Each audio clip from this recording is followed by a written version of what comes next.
Hello and welcome to the Hot Seat. I'm Martin Rogers. With me are Dr. Nikitas Konstantinidis, Dr. Daphne Halikiopoulou. We're here to discuss the most recent Greek elections. So, Daphne, what's changed since the last election in May? Right, so the June 17th election confirmed many of the trends that we saw during the May election.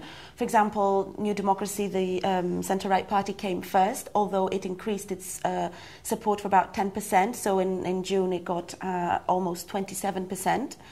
We also witnessed the continuation of this trend of the fragmentation of the party system, with PASOK losing even more. PASOK used to be the second largest party and often the first in Greece's two-party system, but now it came third after Syriza, which also increased its vote support for about 10%, getting, I think, 12% and 33 seats in Parliament. Okay, so there's now an established government in Greece, but what are the wider implications for the party system in Greece? For one thing, we have a new government, right? So I think that's the important thing, and that one of the more interesting outcomes of the second round of elections.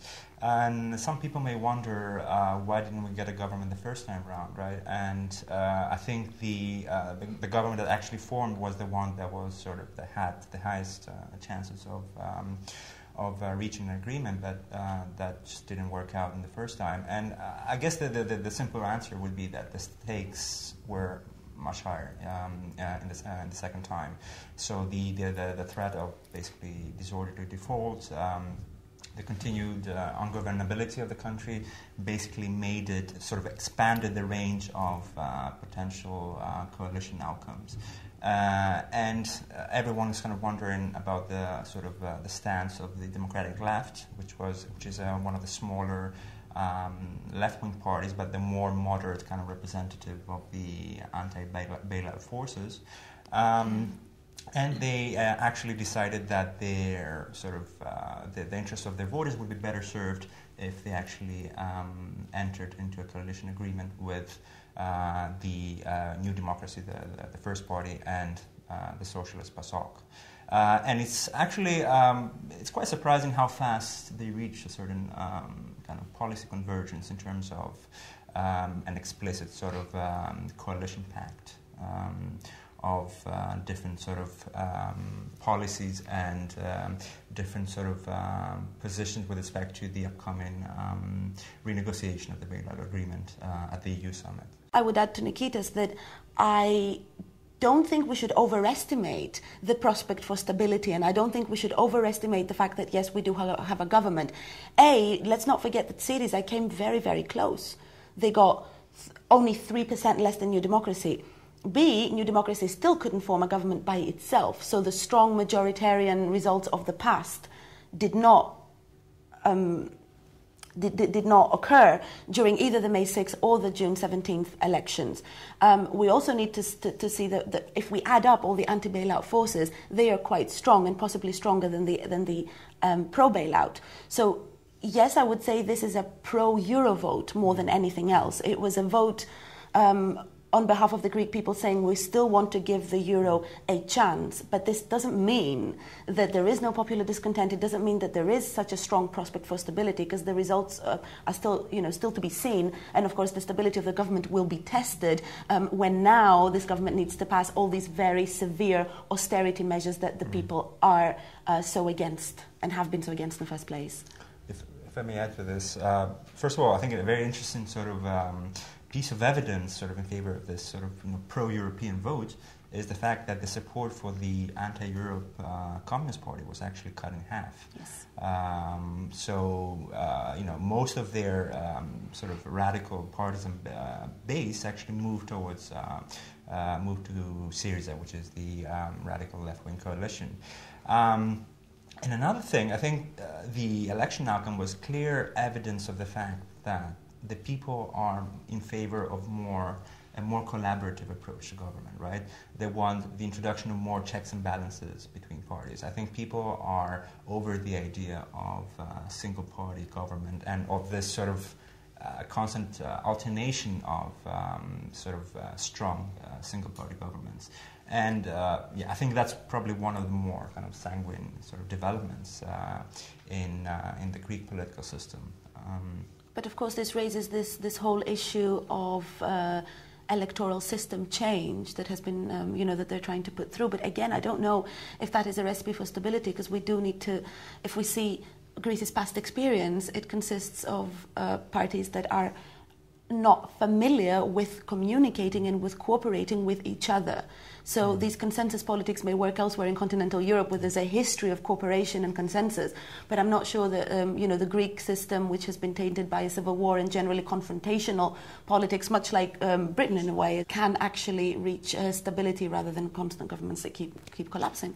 Well, the thing is that abnormal circumstances usually call for more radical solutions, right? And for some, they also kind of call for a deeper sort of form of transformation of the political system. I mean, what you said before, right? Whether these parties can actually work together, you should also take account of the fact that the actual sort of nature of these parties is changing, right? Their partisan base has been sapped to a great extent, right? And I don't know if we, kind of looking at it from a broader kind of party system kind of perspective, I would argue that that we didn't witness any evidence of a new party system, two-party system emerging, right? Simply because the vote towards both actually parties was very strategic in nature, and also half-hearted, right? I mean, most people were actually not really happy to vote for one of these two parties, but they did so preemptively in order to sort of preempt the other kind of pole, right, from taking on power.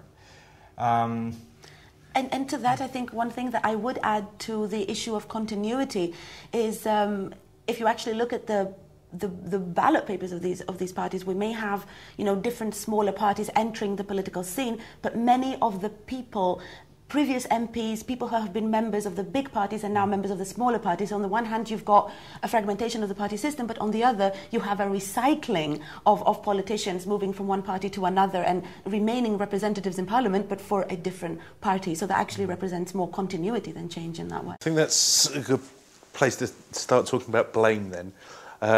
Who do the Greek people blame? Are there different groups? Is it possible to say that the Greek people blame one particular group or people for what's going on at the moment? I think for me, I would say that what is interesting is that the whole electoral campaign was fought along nationalist lines.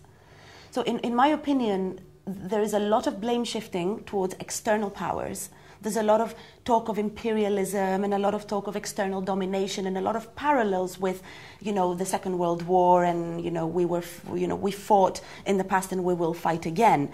A very interesting, for example of this is just before the first election on May 6th, a Greek pensioner walked into the center of Syntagma Square in Athens Central Square and committed suicide, shot himself in the Central Square. And then they had a little memorial for him after that. And it was interesting to see the memorial consisted of posters that basically had a picture of Angela Merkel dressed in a Nazi uniform, like a Hitler outfit, and the caption underneath was "Resist the Fourth Reich." And I mean, this is an isolated example, but it tells you a lot about how the whole rhetoric of Greek nationalism in this respect is sort of very anti-dominating external powers. And interestingly, this doesn't translate in an anti-EU sentiment. This is specifically an anti-German sentiment. So we still want to be part of the EU, this is a paradox, but we don't want to be dominated by the Germans who dominate the EU and are, the enemy, essentially. Kind of my take on your question is that, first of all, there's plenty of blame to go around, right? Clearly, I think this kind of witch hunting that actually took place, of course, was either addressed to foreigners or to kind of domestic kind of elites, right? So this very much has to do with the debate that took place about the root causes of this crisis, right? So one kind of side of the debate argues that the root causes are they're endemic in the sense that basically Greece came to this point just simply because of its own sort of mismanagement of the economy, because of deep-seated corruption, and various other reasons, right? And this was advocated more so by the kind of liberal, pro-reform kind of side of the political spectrum. The more left-wing, more sort of anti-bailout kind of forces put forward more so this idea of kind of systemic kind of problems in the system. The fact that they basically attributed, the crisis to a large extent to the flawed design, for example, of the EMU. So things had to change in Europe first before kind of growth and prosperity actually step back in. So in that sense, blame goes like both to sort of external forces, but also to sort of domestic groups and elites. Right? I would add to that. Interestingly, in my research, what I found in looking at party manifestos and other party materials, that even when the blame is internal, the internal elites are described as collaborators of those external powers. So it's not only a problem of the Greek system, but it's the problem of the Greek system is the fact that it consists of those corrupt elites that were willing to collaborate with those imperialist powers. And it's an interesting rhetoric that I found takes place in both right-wing but also left-wing parties. For example, very much so Syriza and Kappa Kappa Epsilon. So what does this blame of imperialist powers, how does that feed into the rise of, for example, the Golden Dawn and the anti-establishment feeling within Greece and Greek politics? I mean, as I mentioned earlier, I think one of the trends of this election, of both these elections, is the rise of anti-establishment politics and, in fact, violent politics and the legitimization of violence to an extent. If you look at the results, it's interesting to see that the Golden Dawn is the only right-wing party that didn't lose votes to New Democracy. So whereas other right-wing parties, sort of Anexarteti Hellenes, the independent Greeks, or even the small liberal parties, Stefanos Manos, Drassi, and other parties, they all lost a bit so that people could rally around New Democracy for the pro-EU vote. The Golden Dawn received 6.92% on June 17th, compared to the 6.97% they had received on May 6th. That is a very tiny change. They got 3 seats fewer, so now they have 18, but that's also largely due to the electoral system. And it's very interesting, this fact that it didn't lose support.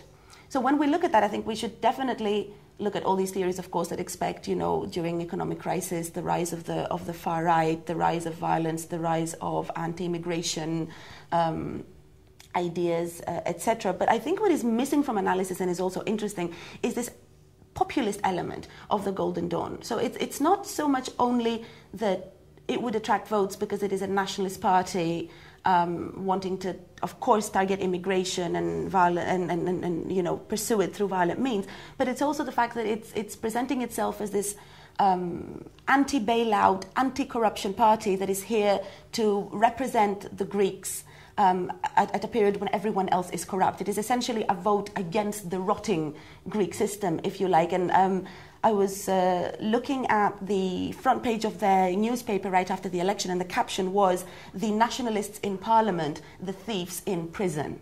So that is interesting to give you an idea of sort of the populist element of the Golden Dawn. But still, I think analysts were surprised with the result, because initial estimates were saying that, this is a vote of protest, this is a shock event, they've been misrepresented in the media, they were hidden in the media, there was no representation, for them. But now that people really know what they stand for, if there was even an event where a member of the Golden Dawn and member of the parliament perpetrated a violent act against slapped someone live on Greek television, and after that, estimates were no, they're not going to get the same result, but they got almost the same result, which is disturbing, if anything else.